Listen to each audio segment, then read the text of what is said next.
Okay guys, at last CSK got their victory over KKR. ஒரு டீசென்ட்டான ரிவெஞ்சை வந்துட்டு கேகேஆருக்கு கொடுத்துருக்கானுங்க. KKR சென்னையில வந்துட்டு சிஎஸ்கேக்கு பண்ணது வந்துட்டு ஒரு மர்டர் சொல்ல போனா, இவனுங்க அதுக்கு ஈடன் கார்டன்ஸ்ல போய் டீசென்ட்டான ஒரு வின் எடுத்திருக்கானுங்க. நியாயப்படி ஈஸியா ஜெயிக்க வேண்டிய மேட்சை வழக்கம் போல இழுத்து இழுத்து சிஎஸ்கே ஃபேன்ஸ்க்கு ஹார்ட் அட்டாக் கொடுத்து வச்சு கடைசி வரப்பே முடிச்சிருக்கானுங்க. இந்த டூபே இருக்கான் பாத்தீங்களா, நான் சொன்னா இல்லையா, இவன் எப்பவுமே இப்படிதான் பண்ணுவான். 6 பால் ஸ்டொக் வைக்கிறானா ஒரு 6 அடிப்பான், 4 பால் ஸ்டொக் வைக்கிறானா ஒரு 4 அடிப்பான். சப்பையா முடிக்க வேண்டிய மேட்சை கடைசி வரை இழுத்துட்டு போய் எப்படியோ வின் பண்ணிட்டாங்க. இந்த மேட்சை மட்டும் சிஎஸ்கே தோத்துருந்தாங்கன்னா எனக்கு தெரிஞ்சு டோனியை புளிஞ்சிருப்பாங்க, அது மட்டும் கன்ஃபார்ம். ஏன்னா அந்த மேட்ச் எனக்கு தெரிஞ்சுட்டு ஈஸியா முடிக்க வேண்டியது, பட் தே வான், ஏதோ ஒரு இது பண்ணி வின் பண்ணிட்டானுங்க. நல்ல விஷயம் சிஎஸ்கே ஃபேனுக்கு. அது மட்டும் இல்ல, மாசத்துக்கு ஒரு வின் பண்றாங்கப்பா. ஜனவரி, பிப்ரவரி, மார்ச்ல ஒரு வின்னு, ஏப்ரல்ல ஒரு வின்னு, மேல ஒரு வின்னு. சோ மாசத்துக்கு ஒரு வின் வந்துட்டு சிஎஸ்கே கையில வச்சிருக்காங்க. பட் இந்த மேட்சை பத்தி பார்ப்போம் ஃபுல்லா. அதுக்கப்புறம் பாயிண்ட் எல்லாம் சொல்லிடுவோம். ரோஹித் சர்மா டெஸ்ட்ல இருந்து ரிட்டையர் ஆறான் இன்னைக்கு. இத பத்தி நம்ம ஏற்கனவே இந்த பார்டர் கவாஸ்கர் சீரீஸ்ல நம்ம ரிவ்யூ போடும் போதே நான் சொல்லிட்டு இருப்பேன், ரோஹித் சர்மா வந்து டெஸ்ட் சரியில்லை, ரிட்டையர் ஆகணும்னு. ஆனா இன்னொன்னு நம்ம என்ன சொல்லிட்டு இருந்தோம் அப்படின்னா, ரோஹித் சர்மா இப்ப ரிட்டையர் ஆக மாட்டான், டெஸ்ட் மேட்ச் நடந்துட்டு இருக்கும் போது ரிட்டையர் ஆக மாட்டான். அது வந்துட்டு வைபை வந்துட்டு பாசிட்டிவ் வைபை ஸ்பாயில் பண்ணும். எப்ப பீஸ்ஃபுல்லா இருக்கானோ அப்பதான் வந்துட்டு அவன் வெளியே சொல்லுவான் அப்படின்னு கரெக்டா இப்ப சொல்லிட்டான். நான் வந்துட்டு ரிட்டையர் ஆறேன் அப்படின்னு இங்கிலாந்து சீரீஸ்க்கு முன்னாடியே சொல்லிட்டான். இது வந்துட்டு உண்மையிலே ஒரு நல்ல முடிவு தான் எனக்கு தெரிஞ்சுட்டு. ரோஹித் சர்மா வந்துட்டு இந்த டைம்ல ரிட்டையர் ஆகுது. ஏன்னா லாஸ்ட் வந்துட்டு டெக்கேட்ல ஒழுங்கா பண்ணல எதுவுமே. இந்த ஃபாரின் பிட்ச்ல போய் ஆடுறது செட் ஆகல. ரோஹித் சர்மா கொஞ்சம் ஒழுங்கா பண்ண மாதிரி தெரியல. ஸோ எனக்கு தெரிஞ்சு it is good time that he retire in test cricket அப்படிதான் எனக்கு தோணுது. இதை பத்தியும் பார்ப்போம். அதுக்கப்புறம் இன்னொரு ஒரு மேட்டர் இருக்கு. தேவதத் படிக்கலுக்கு வந்துட்டு இன்ஜுரி. இனிமேல் இந்த மேட்சஸ் இந்த சீசன் வந்துட்டு ஆட மாட்டான். அவனுக்கு பதிலாக மயங்க் அகர்வாலை உள்ள கொண்டு வரானுங்க, அவனுக்கு ரீப்ளேஸ்மெண்டா அப்படின்னு ஒரு பெரிய பாம தூக்கி போடுறானுங்க ஆர்சிபி ஃபேன்ஸ்க்கு. எனக்கே லைட்டா ஷாக்கிங்கா தான் இருக்கு. இவன் ஒருத்தன் தான் திடீர்னு நல்லா லேண்ட மாதிரி இருந்துச்சு. இந்த ஒன் டவுன் வந்துட்டு கொஞ்சம் ப்ரெஷரை எடுத்து விடுற மாதிரி இருந்துச்சு. இப்ப அவனுக்கு இன்ஜுரின்னு போய் படுத்துட்டான். அது மட்டும் இல்ல, ஃபில் சால்ட்டுக்கு இன்னும் ஃபீவர் இருக்குது அப்படின்ற மாதிரி பேசுறாங்க. ஹேசல்வுட்டுக்கு ஏதோ இன்ஜுரி இன்னும் இருக்குது அப்படின்றாங்க. பெரிய டார்ச்சர். இந்த இங்கிலாந்து பிளேயரும் ஆஸ்திரேலியன் பிளேயரும் இந்த பிளே ஆஃப் வருதுனாலே வைத்த கலக்கிடும் போல, ஓடுறதுக்கே ரெடியா இருக்கானுங்க. என்னதான் இருந்தாலும் இந்த நியூசிலாந்து பிளேயர் தான் மாசு. உள்ள 5 ரூபா கொடுத்தாலும் கடைசி வரை ரத்த சிந்தி வேலை செய்வானுங்கப்பா இந்த சவுத் ஆப்பிரிக்காவும் இந்த நியூசிலாண்டும். ஸோ இது எல்லாத்தையும் பார்ப்போம். சோ ஃபர்ஸ்ட் இந்த மேட்சுக்கு வரும், சிஎஸ்கே வர்சஸ் கேகேஆர். டாஸ் ஜெயிச்சோன்னே அஜின்கே ரஹானே பேட்டிங் எடுக்கிறேன். ஏன்னா லாஸ்ட் 2 மேட்ச் ஈஸியா வின் பண்ணிட்டானுங்க. பேட்டிங்ல ஈஸியா இல்ல, எல்லாமே க்ளோஸ் மேட்ச் தான் கேகேஆருக்கு. So ஜெயிச்சோன்னே batting எடுக்கிறேன்ட்டான். நல்லா தான் ஸ்டார்ட் பண்ணானுங்க. எனக்கு தெரிஞ்சு எல்லாருமே வர்றவனுங்க எல்லாமே நல்லா தான் லேண்ட் எடுத்தானுங்க. நரேனா இருந்தாலும் சரி. நரேன் வந்துட்டு அந்த டோனி ஸ்டெம்பிங் எடுக்கிறதுக்கு கிட்டத்தட்ட டோனியே மறந்துருப்பாருன்னு நினைக்கிறேன். நரேன் டோனி கிட்டத்தட்ட ஒரு 5 செகண்ட் டைம் கொடுத்தாரு நரேனுக்கு, டே உள்ள வரியா அப்படின்ற மாதிரி. அந்த அளவு நரேன் ஸ்லோவா திரும்புறான். ஐயோ நரேன், ரஹானே நரேன் ஆனா சூப்பரா லேண்ட் ஆனுங்க. ஆனா மட்டமான ஒரு ஷாட் ஆடினான் ரஹானே, மட்டமான ஒரு ஷாட் ஆடி அவுட் ஆனா. பட் அந்த சைடு பவுலிங் வேற லெவல்ல போட்டுட்டு இருந்தான். யாருன்னா நூர் அஹமது இன்னைக்கு வேற லெவல், 4 விக்கெட் எடுத்தான், சூப்பரா பவுலிங் போட்டான். அது மட்டும் இல்ல, அஸ்வினும் நல்லா போட்டாரு இன்னைக்கு. எனக்கு தெரிஞ்சிட்டு 3 ஓவர் தான் போட்டாரு, நல்லா டைட்டா போட்டாரு. ஆனா பேட்டிங் தான் எதுக்கு வந்துட்டு ஏபி டிவிலியர்ஸ் மாதிரி 2 டவுன் வந்தாரு அப்படின்லாம் எனக்கு தெரியல. தன்னைத்தானே ஆல்ரவுண்டர் என்று கருதி கொள்ளும் அஸ்வின் வந்துட்டு ஏன் திடீர்னு இப்ப 2 டவுன் வந்தாரு, விக்கெட்டை ஸ்டாப் பண்றதுக்கு நினைக்கிறேன். எல்லாரும் அவுட் ஆயிட்டு போறானுங்க, திடீர்னு இந்த பிரிவஸும் வந்து அவுட் ஆயிடுவானோ அப்படின்ற ஒரு பயத்துல அஸ்வினை இறக்கி விட்டுருக்கானுங்க, ஒரு செங்கல் மாதிரி அப்படின்னு. அவர் மனசுல என்ன நினைச்சாருன்னு தெரியல. தான் ஒரு லெஜெண்டரி ஏபி டிவிலியர்ஸ் நினைச்சாரா? ஏன்னா அவர் வந்து நடக்கிறது லுக் எல்லாமே அப்படிதான் இருந்து. இதுக்கு முன்னாடி எப்பவுமே ட்ரெஸ்ஸிங் ரூம்ல அஸ்வினை காட்டினா அப்படிதான் இருப்பாரு. முக்கியமா சின்ன பசங்க முன்னாடி, இந்த பத்திரானா அவனுக்கு முன்னாடி ஒரு மாதிரி இப்படி நிற்பாரு கம்பீரமா. எஸ் என்ன பாருங்க, என்ன பார்த்து கத்துக்குங்கடா குதிமோனுங்களா அப்படின்ற மாதிரி நிற்பாரு. ஸோ அத மாதிரி தான் இன்னைக்கு பேட்டிங்கும் பிடிச்சாரு மனுஷன். பட் பவுலிங் சென்னை சூப்பரா போட்டானுங்க. பேட்டிங் சொல்ல போனா இந்த ரகுவன்ஷிலாம் எனக்கு கொஞ்சம் ஃபிளாப் ஆயிட்டான். பட் ரசில் இன்னைக்கு சீக்கிரம் வந்தான். மனிஷ் பாண்டே வந்தான்ப்பா. மனிஷ் பாண்டே தங்கிட்டான் அங்கே. எனக்கு தெரிஞ்சுட்டு ஒரு 6 ஒரு 4 தான் கைஸ் அடிச்சிருக்கான். ஒரு 36 ரன் அடிச்சிருக்கான். ஒரு 6 ஒரு 4 தான், மீதி எல்லாமே ஓடியே எடுத்திருக்கான். ஆனா பால்ஸ் கம்மியா இருக்குது. ஏன்னா நல்ல ரன்னிங் பிட்வீன் இந்த விக்கெட்ஸ் தான் சொல்ல போனா. ரசிலும் நல்லா ஆடினா, சென்னை பவுலிங் நல்லா இருந்துச்சு. 179 சொல்ல போனா இது வந்துட்டு ஒரு பெரிய டார்கெட் மாதிரி தான் சென்னைக்கு. ஆனா இதை ஜெயிச்சிருக்கானுங்கன்னா சென்னைக்கு ஒரு இது இருக்கு பாத்தீங்களா, 180 தாண்டி எந்த இதுவுமே அவனுக்கு சேஸ் பண்ணி வின் பண்ணவே இல்லை ரொம்ப வருஷமா. இது 179 கரெக்டா பார்டர்ல இருக்கு. ஏதோ இது பண்ணி கரெக்டா ஜெயிச்சிருக்கானுங்க. இந்த மேட்ச் அவங்களுக்கு ஏத்த மாதிரியே வந்திருக்கு. பட் சென்னை பேட்டிங்ல இன்னைக்கு யாரு கலக்கலாம் அப்படின்னா யுர்வீல் பட்டேல் ஒருத்தன் வந்தான்பா புதுசா, சூப்பரா விளையாண்டா. டெவன் கான்வேயை போட்டானுங்க, சாம் கரனை தூக்கிட்டு ஒன்னும் ஒர்க் அவுட் ஆகல. ஆயுஷ் மாதிரி அந்த ஆள போயிட்டான், ஃபர்ஸ்டே வந்துட்டு டக் அவுட் ஆயிட்டு. எவனெல்லாம் தலையில தூக்கி வச்சு ஆடுறானுங்க அவங்க எல்லாம் டக்கு டக்கு டக்கு டக்குன்னு காணாம போயிடுறானுங்கப்பா இப்ப இருக்கிற டைம்ல. பட் யுர்வீல் பட்டேல் தான் எனக்கு தெரிஞ்சுட்டு பாசிட்டிவான வைப பேட்டிங் லைனப்ல வச்சிருந்தா. என்னதான் அஸ்வினை உள்ள இறக்கி விட்டாலும் ஜடேஜா உள்ள வந்தாலும் விக்கெட் ஒரு சைடு போய்கிட்டே இருக்கப்பா, விக்கெட் ஒரு சைடு போய்கிட்டே இருக்கு. அதை வந்துட்டு கொஞ்சம் ஸ்ட்ராங்கா வச்சுக்கிறது இந்த சைடு பேட்டிங்லனா யுர்வீல் பட்டேல் தான். முக்கியமா இந்த லாங் ஆன்லனா சூப்பரா 6 ஆனா 4 6 சும்மா சப்புன்னு வச்சான். ஆஃப்ல போட்டோன்னா லைட்டா திணறிட்டான். ஹர்ஷித் ராணா தெளிவா போட்டான், ஆஃப்ல அடிக்க பார்த்தா வருண் சக்கரவர்த்தி கேட்ச் பிடிச்சான். அதுதான் எனக்கு பெரிய அதிசயமா இருந்தது. அவன் 6 அடிச்சதெல்லாம் எனக்கு அதிசயமா இல்ல, வருண் சக்கரவர்த்தி இந்த கேட்சை பிடிச்சதான் எனக்கு ஒரு பெரிய அதிசயமா இருந்தது. நான் எப்படி பாலை பார்த்தாலே வருண் சக்கரவர்த்தி கேட்ச் பிடிக்க முடியும், படிச்சிருவான் அப்படியே. அவன் கலீல் அகமது தான் இந்த பாலை பார்த்தோன்னா எங்க விட்டுருமோன்னு சொல்லிட்டு படுக்கிறது, குதிக்கிறது, இந்த பல்ட்டி அடிக்கிறது எல்லாம் பண்ணிட்டு இருப்பாங்க அந்த வித்தெல்லாம். பட் வருண் சக்கரவர்த்தி அதை பிடிச்சிட்டான். அதுக்கப்புறம் வந்தான்ப்பா டெவால் பிரவிஸ், ஆஹடா சூப்பரா விளையாண்டா. எனக்கு இவனை ரொம்ப பிடிச்சிருக்கு. எனக்கு சிஎஸ்கே பிடிக்காட்டியும் எனக்கு பிரவிஸ் ரொம்ப பிடிச்சிருக்கு. நான் முன்னாடியே சொல்லியிருக்கேன், ஏன்னா இவனை பார்த்திருக்கேன். அது எம்ஐ கேப் டவுன்ல இருப்பான்னு நினைக்கிறேன். அந்த சவுத் ஆப்பிரிக்கன் லீக் நடக்கும்ல, அந்த ஒரு பிரீமியர் லீக் மாதிரி நடக்கும்ல, அதுலயே இவனை நான் பார்த்திருக்கேன், சூப்பரா ஆடுவான் இவன். சோ அதனால எனக்கு பிடிக்கும். இன்னைக்கு ஒரு ஓவர் மாட்டுச்சு வைபவ் வர ஓவர் சாத்தி எடுத்துட்டான், 30 ரன், 3 6 3 4. அதுதான் கேம் சேஞ்சர் எனக்கு தெரிஞ்சுட்டு இந்த மேட்ச்ல. அதுதான் கேம் சேஞ்சர். அந்த ஒரு ஓவர் மொத்த பிரஷரையும் எடுத்துட்டு பிரவிஸ் அவுட் ஆகும் போது 48 பால்ஸ்ல 53 அடிக்கணும் தான் அது. அதுக்கப்புறம் வந்தாங்கப்பா தல தோனி வந்தாரு உள்ள, மனுஷன் வந்து இவரும் சரி இந்த டூபே பையலும் சரி, ஃபுட் ஒர்க் இருக்காது டூபேக்கு, கால் நகராது. எந்த பவுலர் போட்டாலும் உட்கார்ந்த இடத்துல ரோபோட் மாதிரி ஆடிக்கிட்டு இருக்கான் இந்த ஸ்கேமர் பைய.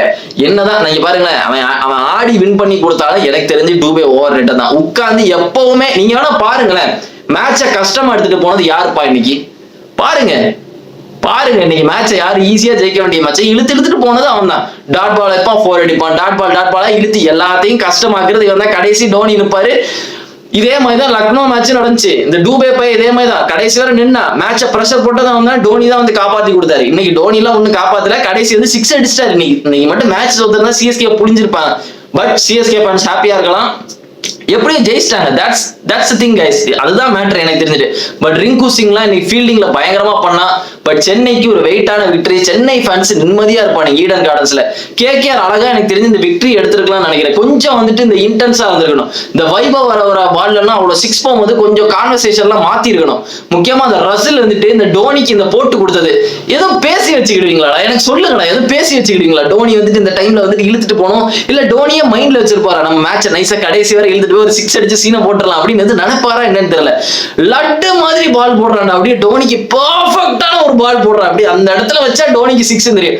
பால் கையில இருந்து ரிலீஸ் ஆகும் போது எனக்கு தெரிஞ்சுட்டு அது 6 தான், சப்புன்னு ஒரு 6 அவ்வளவுதான். இதுலயே தெரிஞ்சுட்டு கன்ஃபார்ம் வந்துட்டு இட்ஸ் a சிஎஸ்கே மேட்ச் அப்படின்னு. பட் ஜெயிச்சிட்டாங்க. சிஎஸ்கே மட்டும் இந்த மேட்ச் தோத்துருந்தாங்கன்னு நினைக்கிறேன், ரோஹித் சர்மாவுக்கு ஒரு பெர்ஃபெக்டான ஒரு ரிட்டையர்மெண்ட் கொடுத்து அனுப்புறத நான் பிளான் பண்ணி வச்சிருந்தேன். மண்ணள்ளி போட்டுட்டானுங்களா எல்லாமும் அதுல. பட் பரவாயில்ல, சிஎஸ்கே ஜெயிச்சிட்டீங்க, வின் பண்ணிட்டீங்க, அதனால எதுவும் சொல்ல முடியாது நம்ம. அதுக்காண்டி அதுல இருக்கிற ஃபேக்ட் எல்லாம் நான் விட்டுற மாட்டேன். இந்த மேட்ச் வந்துட்டு ஸ்லோவா எடுத்துட்டு போய் இந்த சிஎஸ்கே ஃபேன்ஸ் சொன்னா தலையில அடிச்சுக்கிடுவாங்க. எஸ் டோனி வந்து கடைசியா வின் பண்ணிட்டாங்க. மேட்சை இழுத்துட்டு போய் கடைசியா இழுத்துட்டு தலைவலி கொண்டு வந்தது நீங்க தான், அதவும் ஒத்துக்கோங்க. பட் வின் பண்ணிட்டீங்க, மாஸ் காட்டிட்டானுங்க, ஏதோ ஒண்ணு வின் பண்ணிட்டானுங்க, ஜாலியா இருந்துக்கோங்க. அதுக்கப்புறம் தலைவர் ரோஹித் சர்மா இன்னைக்கு ரிட்டையர் ஆறான். நேத்து ரிட்டையர் ஆறான். இது வந்துட்டு ஒரு நல்ல விஷயம் தான் எனக்கு தெரிஞ்சு. ரோஹித் சர்மா ரிட்டையர் ஆகுது. எனக்கு தெரிஞ்சு தயவு செய்து பும்ராவை கேப்டனா போடுங்க. பும்ராவை கேப்டன் ஆகும். ரோஹித் சர்மாக்கு இது கொஞ்சம் பீஸ்ஃபுல்லா இருக்குங்க. இனிமேல் ஸ்ட்ரெஸ் பண்ணலாம் தேவையில்ல. T20ல இருந்து ரிட்டையர் ஆயிட்டான்.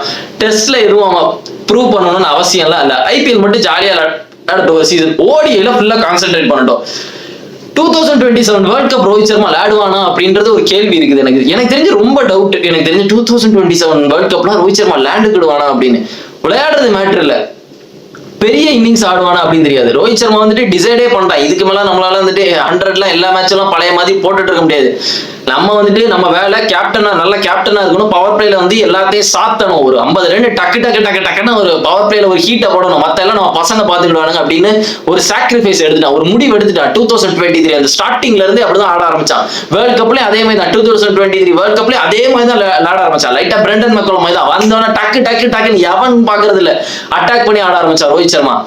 பட் அதை வந்துட்டு 2027 வரை கொண்டு போக முடியுமா அப்படின்னு தான் நம்ம பார்க்கணும். இல்லாட்டா ரோஹித் சர்மா மைண்ட்ல வந்துட்டு வேற ஒன்றும் வச்சிருக்கானா? எனக்கு தெரிஞ்சுட்டு ரோஹித் சர்மாவோட பெஸ்ட் வேர்ல்ட் கப்னா ஆஸ் அ கேப்டனா அப்படின்னா 2023 தான் எனக்கு தெரிஞ்சுட்டு ஒரு மெமரபிள் வேர்ல்ட் கப்பா இருக்கும், எக்ஸப்ட் த ஃபைனல். மற்றபடி எல்லாமே எனக்கு தெரிஞ்சு டாமினேட் பண்ணிட்டாருங்க. திருப்பியும் இந்த டைம்ல போய் அவன் 2027 வேர்ல்ட் கப்பை கட்ஸோட எடுத்துக்கிடுவானா, இல்ல அதுக்கு முன்னாடியே ஒருவேளை அவன் ஃபார்ம் எதுவும் ஃபிளாப் ஆகி இல்ல எனக்கு தெரிஞ்சு இதுதான் பர்ஃபெக்டான டைமா இருக்கும், நான் இப்பவே ரிட்டையர் ஆகிறேன் அப்படின்னு நிறுத்திக்கிடுவான். எனக்கு ஏதோ 2027 வேர்ல்ட் கப்புக்கு முன்னாடியே ரோஹித் சர்மா ரிட்டையர் ஆயிடுவான் அப்படின்னு தோணுது. பட் இன்னொரு தாட் என்ன இருக்குன்னா, அவன் வந்துட்டு ஓப்பனாவே சொல்லியிருக்கான், நான் வந்துட்டு ஃபுல்லா வந்துட்டு ஓடிஐ ஃபார்மேட்டை தான் ஃபோக்கஸ் பண்ண போறேன் அப்படின்னு. ஸோ ஒருவேளை ஏதாவது சேஞ்ச் பண்ண நல்லா இருக்கு. என்ன பொறுத்தவரை எனக்கு ஒரே ஒரு ஒப்பீனியன் தான் இருக்கு ரோஹித் சர்மா மேல. ஐயா ரோஹித் சர்மா கொஞ்சம் ஓடலாம், அதை தான் நான் சொல்றேன். மேட்ச் ஃபிட்னஸ் எல்லாருக்குமே இருக்கும், என்னதான் இருந்தாலும் குண்டா இருக்கிறதுனால ரோஹித் சர்மா ஃபாஸ்டா ஓடுவோம், நல்லா டைவ் அடிப்பான். ஆனா ரோஹித் சர்மாவோட ரிஃப்ளெக்ஸ் கொஞ்சம் மிஸ் ஆகிற மாதிரி இருக்கு ஃபீல்டிங்ல. பேட்டிங்ல மிஸ் ஆனது இல்ல, ஃபீல்டிங்ல லைட்டா மிஸ் ஆகிற மாதிரி எனக்கு தோணுது ஸ்லிப்லாம் இருக்கும் போது. ஏன் நான் சொல்றேன்னா, என்னதான் நீங்க வந்துட்டு ஃபேட்டா இருந்தா நீங்க ஃபாஸ்டா இருந்தாலும் இஃப் யூ ஆர் ஃபேட் அவ்வளவுதான். அதுலயும் உனக்கு மைனஸ் இருக்கும். அதை ரோஹித் சர்மா இந்த ஏஜ்ல வந்துட்டு டேக் ஓவர் பண்ண முடியுமா அப்படின்னு ஒரு கேள்வி எனக்கு வந்துகிட்டே இருக்கு. ஒரு இது என்னன்னா, ரோஹித் சர்மா இதை பத்தி ஒரி பண்ண தேவையில்ல, எந்த ஃபார்மேட்டை பத்தி நான் வருவேன்பா, ஓடிஐ மட்டும் தான் நான் விளையாட போறேன் அப்படின்னு ஜாலியா விளையாடலாம். ஆனா அது வேர்ல்ட் கப் வரை கொண்டு போனா 2027 வரை அப்படின்னு ஒரு கேள்வி இருக்கு. விராட் கோலி இருப்பான் எனக்கு தெரியும், கன்ஃபார்மா விராட் கோலி எனக்கு தெரிஞ்சு விராட் கோலியோட எய்மே வந்துட்டு வேர்ல்ட்லயே பெஸ்ட் பேட்ஸ்மேனா இருக்க வேண்டியதுதான் அவனுடைய வேலை. அதனால எனக்கு தெரிஞ்ச அவன் இன்னொரு வேர்ல்ட் கப் விளையாடுவான்னு எனக்கு கான்ஃபிடென்ட் இருக்கு. ஏன்னா அவன்கிட்ட ஃபிட்னஸ் இருக்கு கைஸ், அவன்கிட்ட ஃபிட்னஸ் இருக்கு, அவன்கிட்ட ஸ்கில் இருக்கு. என்னதான் வந்துட்டு மைண்ட் செட் கீழே போனாலும் அது பேர்டனா இதுவரை விராட் கோலி டீம்ல இருந்ததே இல்லை. பேர்டனா இதுவரை எனக்கு தெரிஞ்ச அவன் டீம்ல இருந்தது இல்லை. டெஸ்ட் மேட்ச்ல இப்ப எனக்கு தெரிஞ்சு பேர்டனா தான் இருக்கான். அதை நான் ஒத்துக்கிட்டே அவன் விராட் கோலி எல்லாம் இப்ப டெஸ்ட் மேட்ச்ல பேர்டனா தான் இருக்கான். மேபி இந்த இங்கிலாந்துல போய் பண்ண மிஸ்டேக் எல்லாம், இந்த பார்டர் கவாஸ்கர்ல பண்ண மிஸ்டேக் எல்லாம் திருத்திட்டு இங்கிலாந்துல போய் வேற லெவல்ல விளையாடலாம். ஒருவேளை திருப்பியும் விராட் கோலி அதே மாதிரி தான் விளையாடுறான், இந்த பார்டர் கவாஸ்கர்ல லேண்ட மாதிரி தான் லேண்டானா எனக்கு தெரிஞ்சு விராட் கோலி ரிட்டையர் ஆகிற டெஸ்ட்ல இருந்து. பட் ஆஸ் அ ஓடிஐ அப்படின்னு பார்க்கும்போது எனக்கு தெரிஞ்சு விராட் கோலி 2027 வேர்ல்ட் கப் விளையாடுவான். பட் ரோஹித் சர்மா என்ன பண்ண போறாங்க எனக்கு தெரியல. ரோஹித் சர்மா போயிட்டனா ஓடிஐல யாரு கேப்டனா போடலாம் அப்படின்னு கேட்டனா என்னோட சாய்ஸ் யாரா இருக்கும்னா, I will go for Hardik Pandya. அன்எக்ஸ்பெக்டடா ஆன்சரா இருக்குல்ல. எனக்கு ஏதோ ஹர்திக் பாண்டியா ஒரு நல்ல கேப்டனா இருப்பான் அப்படின்னு எனக்கு தோணுது. நான் ஹர்திக் பாண்டியா நிறைய வாட்டி கரிச்சு கொட்டியிருக்கேன். கரிச்சு கொட்டினாலும் என் மனசுல வந்துட்டு அந்த ஒரு இது இருக்கும் தெரியுமா, இந்த ஒரு கட் சொல்லும் தெரியுமா, இந்த ஒரு கட் சொல்லும்ல, அது எப்பவுமே ஒரு ஃபயர் இருக்கும். இல்ல ஹர்திக் பாண்டியாட்ட எனக்கு ஒரு ட்ரஸ்ட் இருக்கு அப்படின்ற ஒரு இது இருக்கும். ஹர்திக் பாண்டியா இல்ல பும்ரா. சூரியகுமார்லாம் நான் போக மாட்டேன். சூரியகுமார் ஓடிஐ எல்லாம் விளையாட மாட்டான். எனக்கு தெரிஞ்சு பும்ரா இல்ல Hardik Pandya. I will go for Hardik. ஏன்னா ஒரு பெர்ஃபெக்டான ஆல்ரவுண்டர் கைஸ். கபில் தேவுக்கு அடுத்து எனக்கு தெரிஞ்சுட்டு ஹர்திக் பாண்டியா தான் ஒரு இந்தியாவுக்கு ஒரு பெர்ஃபெக்டான ஆல்ரவுண்டர். நிறைய பேர் டப்புன்னு வந்துருவானுங்க, ப்ரோ இர்ஃபான் பத்தான் ப்ரோ அப்படிங்க. ஐயா இர்ஃபான் பத்தான் நல்ல ஒரு பவுலிங் ஆல்ரவுண்டர் தான். ஹர்திக் பாண்டியாவுக்கும் இர்ஃபான் பத்தானுக்கும் நிறைய வித்தியாசம் இருக்குப்பா. இர்ஃபான் பத்தான் ஒரு சூப்பர் பவுலர். பட் ஹர்திக் பாண்டியோட பேட்டிங் ஸ்கில்லுக்கு வரும்போது ஹர்திக் பாண்டியா லீட் எடுத்துருவான். அது மட்டும் இல்ல, ஹர்திக் பாண்டியாவுக்கும் நல்ல ப்ரெஷர் எல்லாம் வந்து கண்டெயின் பண்ண தெரியும். And is good captain to எனக்கு தெரிஞ்சுட்டு. என்ன சில சமயம் வந்துட்டு இந்த ஷோ ஆஃப் பண்றேன், யூனிக்கா பண்றேன், நான் வியர்டா பண்றேன், டிஃப்ரெண்டா பண்றேன் அப்படின்னு விசித்திரமா பண்ணி தான் லூசுத்தனமா தோப்பான். இது நிறைய வாட்டி ஹர்திக் பாண்டியா பண்ணுவோம். கொஞ்சம் வந்து ஓவர் அப்படி தன்னை வந்து காட்டுற மாதிரி பண்ணி தான் தோத்து போவான் நிறைய வாட்டி. ஸோ எனக்கு தெரிஞ்சு இதுதான் சாய்ஸா இருக்கும். பட் ரோஹித் சர்மா போனது வந்துட்டு ஒரு மாதிரி டம்முன்னு இருக்கு சொல்ல போனா. டெஸ்ட்ல ரிட்டையர் ஆனது வந்துட்டு கிரிக்கெட்டுக்கு நல்லா இருக்கு, இந்தியன் டீம் வந்து சேஃபா இருக்கு. ஓகே, இந்த கரெக்டான டைம்ல ரிட்டையர் ஆகணும். ஆஸ் அ ஃபேனா வந்துட்டு நம்ம பார்க்கும் போது ஒரு மாதிரி பிளாங்கா இருக்கு, என்ன ரோஹித் போயிட்டான் அப்படின்ற மாதிரி இருக்கு. அடுத்து கோலியும் போயிடுவான், அடுத்து யார் இருக்கா, எல்லாம் போயிடுவானுங்க போல. இவனுங்களை வந்து கடைசி ஐபிஎல்ல தான் நம்ம பார்ப்போம் போல. இந்த டோனி ஃபேன்ஸ் காத்திருக்கானுங்களா, டோனி எப்படா பார்ப்போம் ஐபிஎல் அப்படின்ற மாதிரி, அந்த மாதிரி தான் இருப்பான் போல ரோஹித் விராட் கோலி எல்லாம் நம்ம பாக்குறதுக்கு. இனிமேல் இவனுக்கு தான் போல ஹர்திக் பாண்டியா, சுமன் கில், பும்ரா, இவனுங்க தான் நம்மளுடைய ஃபியூச்சர் போல. நல்லா தெரியுது. சுமன் கில்ல வந்துட்டு அதுக்கு தான் இப்போ வந்துட்டு கேப்டனா போட்டு எப்படியாவது அவனு ஒரு விராட் கோலி மாதிரி அந்த ஸ்டார் ஆக்குறாங்க உட்காந்துட்டு. நல்லா தெரியுது சுமன் கில்ல வந்துட்டு இப்ப ஸ்டார் ஆக்க தான் பாக்குறாங்க அப்படின்னு. விமன்ஸ் கிரஷ், அவனுக்கு கேர்ள் ஃப்ரெண்டா இருக்கா, இப்ப இருக்கிற அந்த டாக்ஸிக் வேர்ல்டே வந்துட்டு வித்தியாசமா இருக்கு. அப்பெல்லாம் வந்து விராட் கோலி என்ன உங்களோட மைண்ட் செட் வந்து எப்படி வந்துட்டு நீங்க கிரிக்கெட்ல போக்கஸ்டா வச்சிருப்பீங்க அப்படின்னு கேட்பானுங்க. இப்ப என்னன்னா உனக்கு எவ்வளவு கேர்ள் ஃப்ரெண்டுக்கு பூல் இருக்குன்னு கேட்டுட்டு இருப்பானுங்க உட்காந்து. நீங்க டேட் பண்றீங்களா, அதையே வந்துட்டு ஒரு உட்கார்ந்து விராட் கோலியோட பழைய இன்டர்வியூவோட தம்ப்நெயிலையும் சுமன் கில்லோட தம்ப்நெயிலையும் பாருங்க இப்ப இருக்கிறது. நான் வேற எதுவும் சொல்ல விரும்பல. ஸோ இப்போதைக்கு அப்படிதான் இருக்கு. ஸோ இப்போ இருக்கிற ஸ்டார்ஸ் எல்லாம் வித்தியாசம் இருப்பாங்க. But it's good thing he retire. But நான் ஃபேனா வந்துட்டு எப்படி இருக்கும்னு தெரியல. இங்கிலாந்து டெஸ்ட் வரும்போது தான் தெரியும். நான் வந்துட்டு விளையாடுவான் அப்படின்னு தான் பார்த்தேன். இங்கிலாந்துல ஒரு டெஸ்ட் பண்ணி பார்ப்பேன் எப்படி இருக்குன்னு. பட் எனக்கு தெரிஞ்சு ஓகே, இதுக்கு மேலாம் வந்துட்டு 5 டெஸ்ட் அவன் உட்காந்துலாம் விளையாட மாட்டான் அப்படின்னு கன்ஃபார்மே ஆயிடுச்சு. ஸோ ரோஹித் சர்மாக்கு பதிலாக யார் வருவா அப்படின்னா ஓப்பனிங்க்கு, அதுதான் டவுட்டா இருந்துச்சு. கன்ஃபார்மே ஆயிட்டு சுமன் கில்லா தான் இருக்கும் அப்படின்னு. சுமன் கில் ஜெய்ஸ்வால் தான் ஓப்பனிங், டவுட்டே இல்லை. அவனை எடுத்து ஒரு ரைட் ஹேண்ட் பேட்ஸ்மேன் போட போறாங்க. அதுல சுமன் கில்லுக்கு இந்த ஃபாரின்ல டெஸ்ட் விளையாடுறதே ஒரு ஆகாத வேலை. இந்தியாவில் சூப்பரா விளையாடுவான். ஏசியன் கண்ட்ரிஸ் எல்லா இதுலையும் சுமன் கில் சூப்பரா விளையாடுவான். ஃபாரின் பிச்சுன்னு வந்துட்டு வைத்த கலக்க ஆரம்பிச்சிடும். இந்த இங்கிலாந்து, ஆஸ்திரேலியா அப்படின்னு போனா ஒரு மாதிரி ஆகும். ஸோ பார்ப்போம், ஒரு எக்ஸ்பெரிமெண்ட் பண்ணி பார்ப்போம் என்ன நடக்குதுன்னு. அது மட்டும் இல்ல, தேவதத் படிக்கல் போறான். ஹாரிஃபைங் நியூஸா இருக்கு ஒரு ஆர்சிபி ஃபேன்ஸ்க்குலாம்.